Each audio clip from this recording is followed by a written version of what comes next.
Hi, நான் உங்கள் சக்தி. இன்றைக்கி வந்து பார்த்தீங்கன்னா, கிருஷ்ணகுமார் அவர்களுடைய டைரக்ஷனில் வெளியே வந்திருக்கிற ஓஹோ எந்தன் பேபி படத்தினுடைய ரிவ்யூ தான் பார்க்க போகிறோம். ஆக்சுவலாக கிருஷ்ணகுமார்ன்றவர் வந்து பார்த்தீங்கன்னா, 5 ஸ்டார் படத்தில் வந்து நடிச்சிருப்பாங்க. அந்த 5 பேரில் அவரும் ஒரு ஆள். இது இல்லாமல் பார்த்தீங்கன்னா, அந்த ஆரண்ய கண்டம் படத்தில் வந்து இந்த ஜோசியம் பார்க்குறது மாதிரி வருவாப்பில். ஸோ தெரிஞ்ச முகம் தான். ஆக்சுவலாக டேரக்டராக வந்து இதுதான் வந்து அவருக்கு வந்து முதல் மூவி. சரி, ஓகே, இந்த படம் வந்து எப்படி இருக்குது அப்படின்ற மாதிரி விஷயங்கள் வந்து இப்போ பார்த்தாலும், அதுக்கு முன்னாடி படத்தினுடைய உண்மையான ஸ்டோரி என்ன அப்படின்றத வந்து நான் சொல்லிடுறேன். படத்தினுடைய கதாநாயகன் வந்து ஒரு அசிஸ்டன்ட் டைரக்டராக இருக்கார். யார்கிட்டயாவது வந்து இந்த மாதிரி கதை சொல்லி ஒரு பெரிய ப்ராஜெக்ட் வந்து சக்ஸஸ் பண்ணணும், நம்ம வந்து ஒரு டைரக்ஷனில் வந்து போகணும் அப்படின்ற மாதிரி ஒரு மைண்ட் செட்டில் வந்து பார்த்தீங்கன்னா, விஷ்ணு விஷால் கிட்ட போய் வந்து கதை சொல்கிறாரு. அவர் சொல்கிற எந்த கதையுமே வந்து விஷ்ணு விஷால் அவர்களுக்கு வந்து பிடிக்கவே இல்லை. ஸோ இப்போ என்ன பண்ணலாம் அப்படின்ற மாதிரி வந்து யோசிச்சு தன்னுடைய வாழ்க்கையில் நடந்த தன்னுடைய 3 பருவம், ஸ்கூல், காலேஜ் அந்த மாதிரி இருக்குல்ல, ஸோ அந்த நடந்த அந்த லவ் போர்ஷன் அதெல்லாம் இருக்குல்ல, ஸோ அதெல்லாம் சேர்த்து ஒரு கதை மாதிரி வந்து விஷ்ணு விஷாலுக்கு வந்து சொல்கிறாரு. ஸோ இந்த கதையை வந்து அவர் வந்து அக்செப்ட் பண்ணி நடிச்சாரா இல்லையா, இவருடைய காதல் வந்து என்னாச்சு, அவர் வந்து டைரக்டர் ஆனாரா இல்லையா அப்படின்றதான் வந்து இந்த படத்தினுடைய ஒரு ஒன்லைன ஸ்டோரி.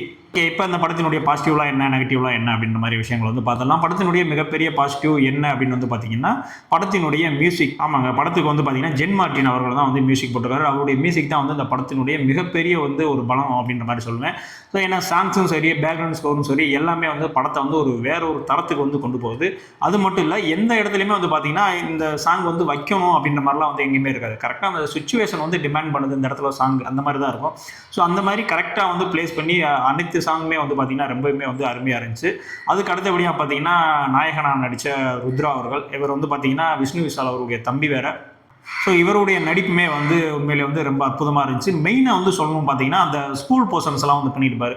ஸோ அந்த இதில் வந்து பார்த்தீங்கன்னா அவருடைய ஆக்டிங் வந்து உண்மையில வந்து அருமையாக இருந்துச்சு. ஸோ ஆனால் அதுக்கப்புறம் வந்து அந்த காலேஜ் கொஞ்சம் அந்த மெச்சூரான அந்த ஆக்டிங்கில் வந்து இன்னுமே கொஞ்சம் வந்து மெனக்கிடணும், இன்னுமே கொஞ்சம் ஆக்டிங் பண்ணியிருக்கலாமோ.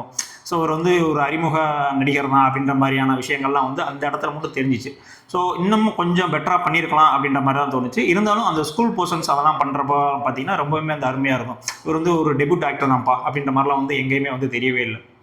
அடுத்தபடியாக அந்த படத்தினுடைய மிகப்பெரிய பலம் யாருன்னு பார்த்தீங்கன்னா, படத்தினுடைய நாயகியான மிதுலா பால்கர். ஆக்சுவலாக அவங்க ஹிந்திலலாம் வந்து நிறையா படம் பண்ணியிருக்காங்க. அவங்க ஹிந்தியில் படம் பார்த்தவங்களுக்கு தெரியும் இவங்க வந்து எவ்வளோ பெரிய ஒரு ஆக்டர் அப்படின்ற மாதிரி.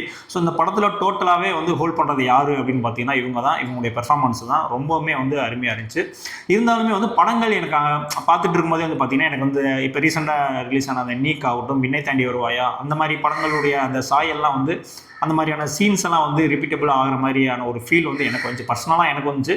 மேபி உங்களுக்கு வராமல் கூட இருக்கலாம். இருந்தாலும் நீங்கள் பாருங்கள், பார்த்துட்டு உங்களுடைய விருப்பம் என்ன அப்படின்றத வந்து சொல்லுங்கள். அடுத்து வந்து பார்த்தீங்கன்னா, படத்தில் வந்து கருணாகரன் அவர்கள் நடிச்சிருக்காரு. ஹீரோக்கு வந்து சித்தப்பா ரோலில் வராரு. ஸோ அவருமே ஒரு டீசெண்டான ஒரு பெர்ஃபார்மன்ஸ் கொடுத்துருக்காரு.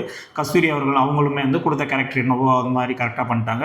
இது இல்லாமல் வந்து பார்த்தீங்கன்னா, விஷ்ணு விஷால், மிஸ்கின், இவங்க வந்து கேமியோன்னு சொல்ல முடியாது, படத்தில் நடிச்சிருக்காங்க அந்த மாதிரியும் சொல்ல முடியாது. ஸோ வர்றாங்க, படத்தில் வர்றாங்க, அவங்களுக்கு தேவையான ஸ்கோப் என்ன இருக்கோ அதுக்கு ஏற்ற மாதிரி வந்து நடிச்சுட்டு கரெக்டாக போயிட்டாங்க. மிஸ்கின் அவர்கள் அந்த வர்றாருல, ஸோ அவருடைய ஏரியா வந்து நல்லா இருந்துச்சு. அவர் படத்தையே வந்து அவரே வந்து அந்த மாதிரி கலாய்ச்சிக்கிறது. ஸோ உண்மையிலே வந்து ஒரு செட்டில் இப்படி தான் பேசிகிட்டு இருக்காருன்ற மாதிரிலாம் இருக்கும். ஸோ அந்த மாதிரியான விஷயங்கள், அந்த மிஸ்கின், அந்த சாங், அந்த போர்ஷன்ஸ் எல்லாமே வந்து ஓகே, இது வந்து நல்லா தான் இருக்குது அப்படின்ற மாதிரி இருந்துச்சு. மெயினாக வந்து பார்த்தீங்கன்னா, எனக்கு வந்து கிளைமேக்ஸ் வந்து எனக்கு வந்து ரொம்ப பிடிச்சிருந்துச்சு.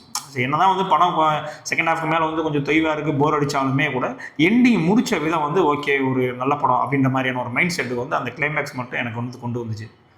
இப்போ படத்தில் வந்து என்ன குறைகள் அப்படின்னு வந்து பார்த்தோம்னா, படத்தினுடைய ஃபர்ஸ்ட் ஹாஃப் வந்து பார்த்தீங்கன்னா ஓரளவுக்கு டீசெண்டாக வந்து உங்களை வந்து தேட்டரில் வந்து உட்கார வச்சுருப்போம். ஆனால் செகண்ட் ஹாஃப் தான் வந்து இது வந்து என்ன படம், ஃபர்ஸ்ட் ஹாஃப் வேறு படம் பார்த்தோம், செகண்ட் ஹாஃப் வேறு படம் பார்க்குறோமா, எங்கெங்கேயோ ட்ராக் மாதிரி போகுதுன்ற மாதிரி ஸ்க்ரீன் பிளே வந்து கொஞ்சம் சொதப்பிட்டாங்க. ஸோ அந்த விஷயம் தான் வந்து கொஞ்சம் வந்து நெருடலாக இருக்குது. ஏன்னா இது வந்து ஒரு ரொமான்டிக் காமெடி ஃபிலிம். ஸோ இதில் வந்து நிறைய விஷயங்கள் வந்து இன்ட்ரெஸ்டிங்காக சேர்த்துருக்கலாம். ஸோ அந்த மாதிரி விஷயங்கள்லாம் வந்து சரியாக இல்லை. இன்னுமே வந்து ஸ்க்ரீன் பிளே வந்து நல்லா பண்ணி இன்னுமே திரைக்கதையில் சுவாரஸ்யமாக நிறைய விஷயங்கள் வந்து எழுதியிருக்கலாம். ஸோ அது எதுவுமே வந்து ப்ராப்பராக பண்ணலை. அதுதான் வந்து இந்த படத்தினுடைய பெரிய மைனஸ்.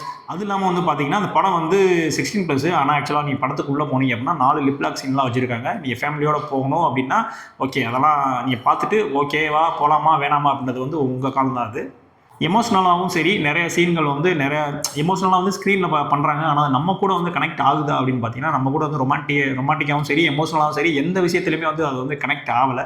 ஸோ இந்த கனெக்டும் அந்த செகண்ட் ஹாஃபில் வரக்கூடிய அந்த ஸ்க்ரீன் ஃப்ரேம் தான் வந்து இந்த படத்தினுடைய மிகப்பெரிய மைனஸ். அதுவே வந்து படம் கிட்டத்தட்ட வந்து பார்த்தீங்கன்னா ஒரு 2.25 மணி நேரம், 2 மணி நேரம் 20 நிமிஷம் தான். ஆனால் படம் வந்து ரொம்ப லென்த்தியாக ஓடிட்டே இருக்கேப்பா அப்படின்ற மாதிரியான ஒரு தொய்வை வந்து கொடுக்குது. இதற்கான காரணம் என்ன அப்படின்னு பார்த்தீங்கன்னா, அந்த ஸ்க்ரீன் பிளேயில் இருக்கக்கூடிய அந்த தொய்வு தான். ஸோ கொஞ்சம் ஸ்க்ரீன் பிளே வந்து கொஞ்சம் ஆடியன்ஸை வந்து கவர் பண்ணுற அளவுக்கு கொஞ்சம் வச்சுருந்தாங்க அப்படின்னா கண்டிப்பாக செகண்ட் ஹாஃபுமே வந்து இன்னும் கொஞ்சம் நல்லா இருந்திருக்கும். ஓவரால் அந்த படம் பார்க்கும்போது எப்படி இருக்குது அப்படின்னு வந்து பார்த்தீங்கன்னா, எனக்கு தெரிஞ்சு இது வந்து ஒரு ஆவரேஜான ஒரு ரொமான்டிக் காமெடி ஃபிலிம் அவ்வளோதான். நீங்கள் ஒரு ஒன் டைம் வந்து டைம் பாஸ் மூவியை வந்து போய் வாட்ச் பண்ணணும் அப்படின்னா அந்த படம் வந்து வாட்ச் பண்ணலாம். மற்றபடி இந்த படத்தில் எனக்கு எதுவும் வந்து பெருசாக தெரியல. ஓகே, இதே மாதிரியான ரிவ்யூஸுக்கு நம்மளுடைய சேனலை வந்து சப்ஸ்கிரைப் பண்ணிக்கோங்க. இதே மாதிரியான அடுத்த ஒரு ரிவ்யூவில் உங்களை வந்து சந்திக்கிறேன். பாய்.